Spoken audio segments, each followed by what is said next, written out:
Hello दोस्तों, आज की इस वीडियो में आपका स्वागत है। आज इस वीडियो में अपने राजस्थान के एक और शासक रावचंद्र सेन के बारे में जानेंगे और उनसे संबंधित जितने भी महत्वपूर्ण जानकारी है उसको देखेंगे। तो अपने जल्दी से इस वीडियो को शुरू करते हैं।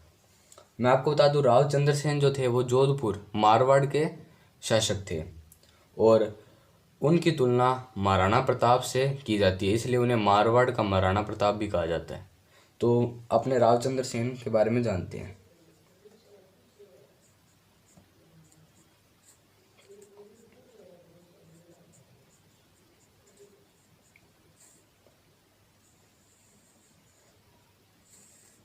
रावचंद्र सेन, पहले अपने रावचंद्र सेन से संबंधित उनकी प्रारंभिक जानकारी जो थी, उनके प्रारंभिक जीवन, उसके बारे में देखते हैं।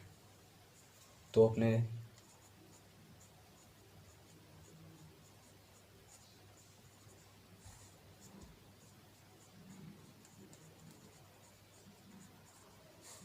जो उनकी प्रारंभिक जानकारी है उसके बारे में देते हैं। सबसे पहले उनका जन्म हुआ था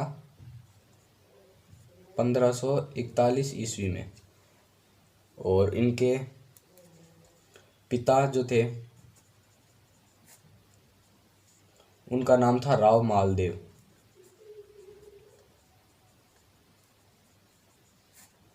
और माता का नाम था स्वरूप दे।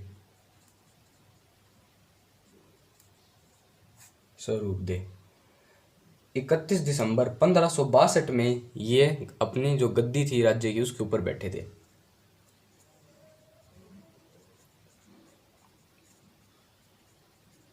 इकतीस दिसंबर 1562 में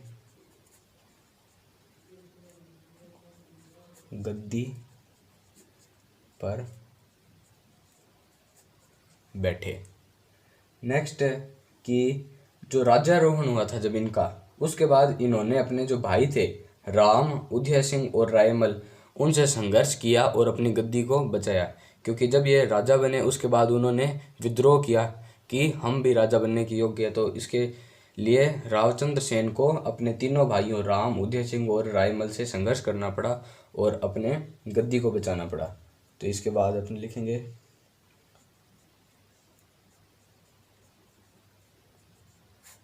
राज्यारोहण के बाद इन्होंने अपने भाइयों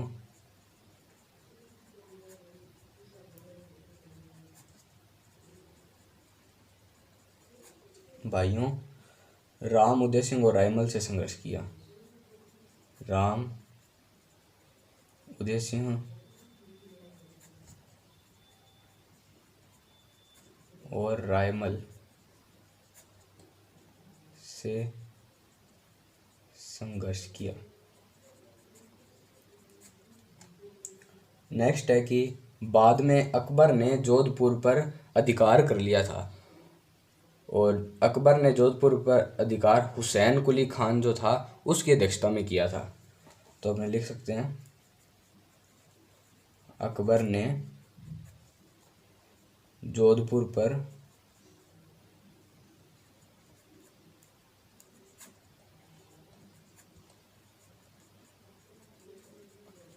अधिकार कर लिया और अपने नीचे ब्रैकेट में लिख देते हैं हुसैन कुली खान की अध्यक्षता में।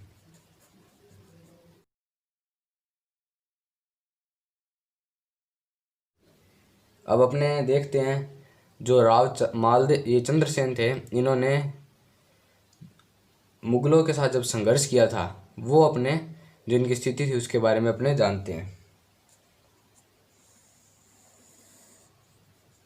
नेक्स्ट है मुगलों से संघर्ष।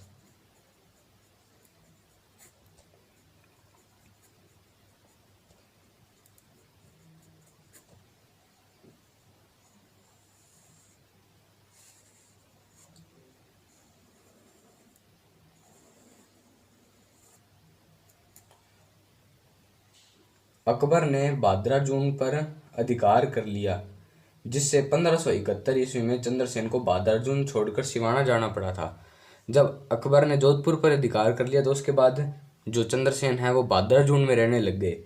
और उसके बाद जब नागौर दरबार हुआ था, अकबर ने नागौर दरबार लगाया था, उसके जस्ट बाद में ही अकबर ने क्या किया, बादराजुन पर आक्रमण कर दिया, जिससे 1571 में चंद्रसेन को बादराजुन को छोड़कर सिवाना में जाना पड़ा। तो अपने लिख देते हैं, मुगलों से संबंधित प्रथम बात हो गई कि अकबर ने बादराजुन पर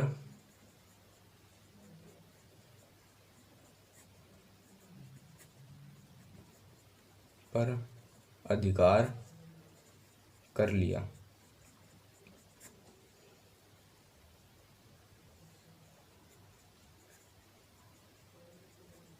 जिससे 1571 में चंद्रसेन को बादराजुन छोड़कर सिवाना जाना पड़ा।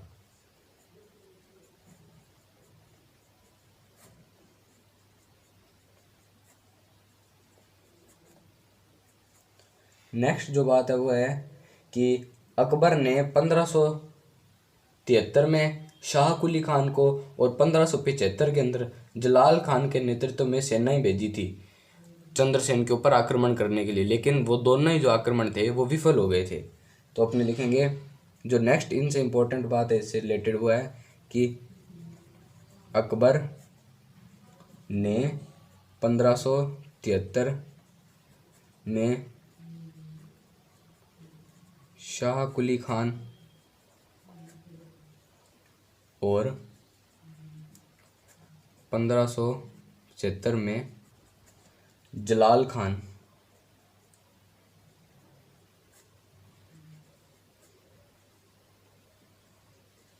के नेतृत्व में सेनाएं भेजी थी।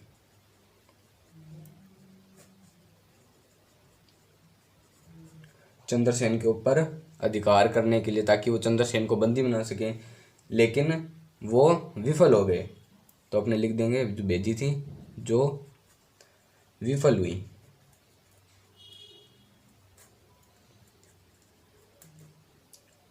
युद्ध में जलाल खान जो है वो मारा गया था। तो मैं यहाँ लिख देता हूँ, युद्ध में जो 1575 में ही हुआ था युद्ध, उसमें युद्ध में जलाल खां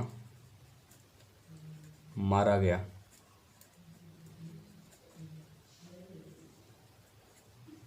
अब अपने नेक्स्ट देखते हैं। 1575 में अकबर ने सिवाना पर अधिकार कर लिया। 1575 के अंदर जब राव जो चंद्रसेन सिवाना में रहते थे उस समय अकबर ने सिवाना के ऊपर अधिकार कर लिया था। तो मैं यहाँ लिखता हूँ 1575 में अकबर ने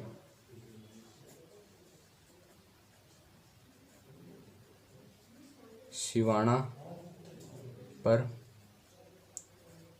अधिकार कर लिया। 1575 में सिवाना पर अधिकार कर लिया, इसलिए वो उनको सिवाना छोड़कर पोखरण जाना पड़ा और वो वहाँ पोखरण के अंदर जो जैसलमेर में है वहाँ पर जाकर रहने लग गए थे। नेक्स्ट है, बाद में चंद्रसेन पोखरण में रहे, जिसे बाद में उन्होंने भाटियों को दे दिया। बाद में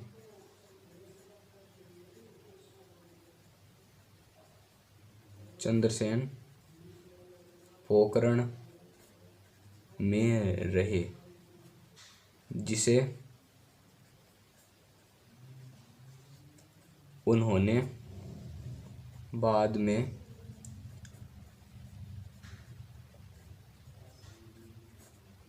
भाटियों को दे दिया, क्योंकि उस समय जो जैसलमेर के राजा थे उन्होंने चंद्रसेन को एक बहुत बड़ी धनराशि दी, जिसके बदले राव चंद्रसेन ने पोखरण को भाटियों को दे दिया था। जो नेक्स्ट बात है कि 11 जनवरी 1581 में राव चंद्रसेन की मृत्यु हो गई थी।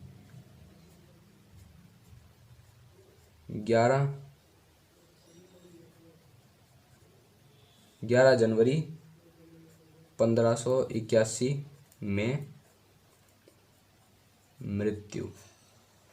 इनकी मृत्यु हो गई थी।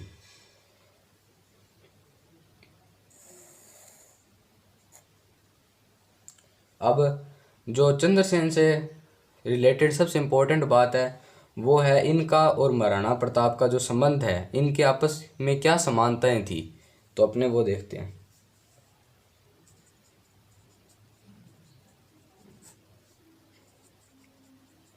चंद्रसेन और प्रताप का संबंध।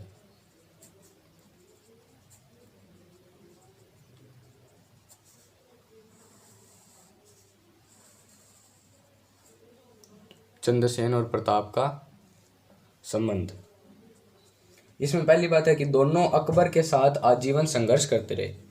दोनों ही राजा जो थे, दोनों अकबर के साथ आजीवन संघर्ष करते रहे। सेकंड बात है, दोनों को अपने भाई बंधुओं के विरोध का सामना करना पड़ा था। दोनों को अपने भाई बंधुओं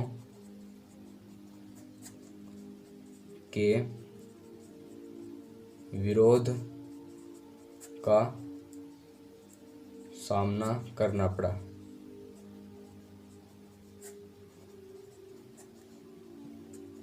नेक्स्ट बात तो है वो है कि चंद्रसेन प्रताप की भांति चावंड जैसी कोई स्थायी राजधानी नहीं बना सके। जैसे महाराणा प्रताप ने चावंड को अपनी एक स्थायी राजधानी बनाया और उधर कुछ समय तक राज किया, उस प्रकार जो राव चंद्रसेन है वो कोई एक स्थायी राजधानी नहीं बना पाए। जिस प्रकार वो सिवाना के अंदर रहा करते थे, वो सिवाना को या किसी भी स्थान को अपनी कोई स्थायी राजधानी के रूप में परिवर्तित नहीं कर सके। तो ये तीसरा जो पॉइंट है, ये तो दोनों के अंदर एक समानता थी, और ये जो है उनके बीच का एक अंतर है कि चंद्रसेन प्रताप की भांति चावंड जैसी स्थायी राजधानी नहीं बना सके। स्थायी राजधानी नहीं बना सके। नेक्स्ट जो पॉइंट है वो है कि चंद्रसेन जो है उनको प्रताप का अग्रगामी कहा जाता है। चंद्रसेन को प्रताप का अग्रगामी कहा जाता है। प्रताप का अग्रगामी कहा जाता है। नेक्स्ट, ये तो हो गए चंद्रसेन और प्रताप के बीच के जो संबंध थे, उनके बीच में समानता और एक जो अंतर है, और उनके जो चंद्रसेन है वो किस लिए प्रसिद्ध है। जिस प्रकार महाराणा प्रताप अकबर से आजीवन संघर्ष करते रहे थे, उसी प्रकार चंद्रसेन ने महाराणा प्रताप से पहले अकबर से लंबे समय तक संघर्ष किया था। इस कारण जो है चंद्रसेन है उनको प्रताप का अग्रगामी कहा जाता है। नेक्स्ट, चंद्रसेन के बारे में एक और इम्पोर्टेंट बात है नागौर दरबार। नागौर दरबार अकबर ने लगाया था जिस समय चंद्रसेन मारवाड़ के शासक थे, तो इसलिए अपने नागौर दरबार के बारे में देख लेते हैं। 1570 में अकबर अपनी अजमेर यात्रा के समय मारवाड़ क्षेत्र में दुष्काल की जो खबर थी उसको सुनकर नागौर पहुंच गया। 1570 में अकबर अपनी अजमेर यात्रा पर था, उसको खबर मिली कि मारवाड़ का जो क्षेत्र है वहाँ पर दुष्काल पड़ गया है, पानी की जो कमी हो गई है, सूखा पड़ा है। इस सूचना को सुनकर अकबर ने क्या किया, वो नागौर पहुँच गया। तो इसलिए इसमें वहाँ इसको नागौर दरबार भी कहा जाता है। तो मैं यहाँ लिख देता हूँ 1570 में अकबर अपनी अजमेर यात्रा के समय मारवाड़ क्षेत्र में दुष्काल की खबर सुनकर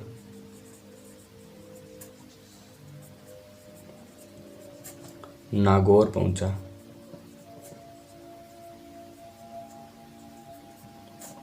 नागौर पहुंच गया और नागौर पहुंचने के बाद उसने वहां पर एक तालाब का निर्माण करवाया था। उस तालाब का नाम शुक्र तालाब रखा गया। उसने वहां शुक्र तालाब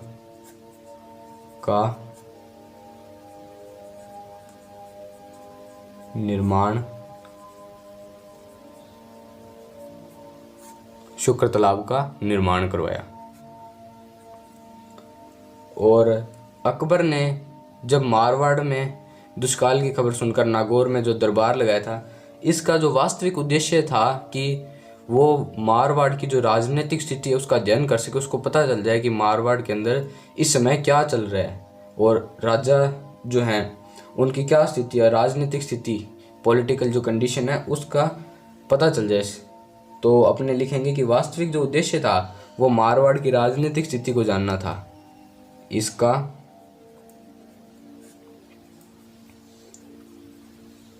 वास्तविक उद्देश्य